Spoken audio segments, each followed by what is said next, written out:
Magigsuon sa atong ebanghelyo karon ang opisyal sa kagamanan nagpakiluoy kang Hesus para sa kinabuhi sa iyang anak. Iyahang gipakita ang iyahang pagpangga para sa iyang anak. Kasagaran ang mga Grikanan anaagayod ang kahingawa kung masakit ang ilang anak o mga anak.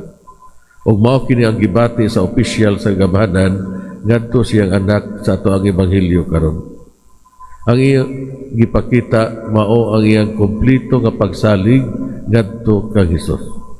Gipadayag sa opisyal ang iyang pagtuo ngadto kang Hesus, sa iyang pagtuo sa mga pulong nga gibuhian ni Hesus, lakaw na ang imong anak naayo na. Magigsuon dinhi makaamgo kita sa gahom sa mga pulong ni Hesus, ang gahom sa pag-ayo. Ang gahom sa pag-improve sa kinabuhi, ang pag-promote o paghatag og bag-ong kinabuhi. Ang makaayong gahom ni Hesus milapas sa luna og panahon. Diha dayon og epektibo. Dinhi si Hesus gipakita nga tag-iya og tinubdan sa kinabuhi. Si Hesus naghatag og gihatag ang bag-ong kinabuhi. Mangutana kita karon sa atong kaugalingon, kinsa man ang atong giduol sa panahon nga na ang mga pagsulay, mga problema o mga kabalaka sa kinabuhi.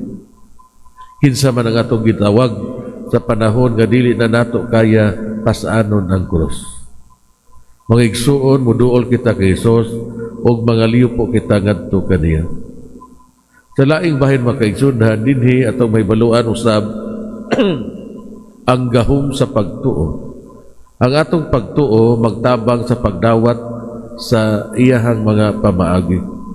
Ang atong pagtuo magdala sa pagbuhat sa iyang mga pulong o kini magpalawom sa ato ang relasyon uban kaniya. Nining panahon sa Kwaresma makaigsunan, nag-imbita ka nato sa pagpangutana sa ato ang kaugalingon. Unsa man kalig-on ang atong pagtuo ug unsa man kalawom ang atong pagtuo. Magampo kita sa Dios nga unta ang atong pagtuo dili taphaw. Hinaot unta. May palihog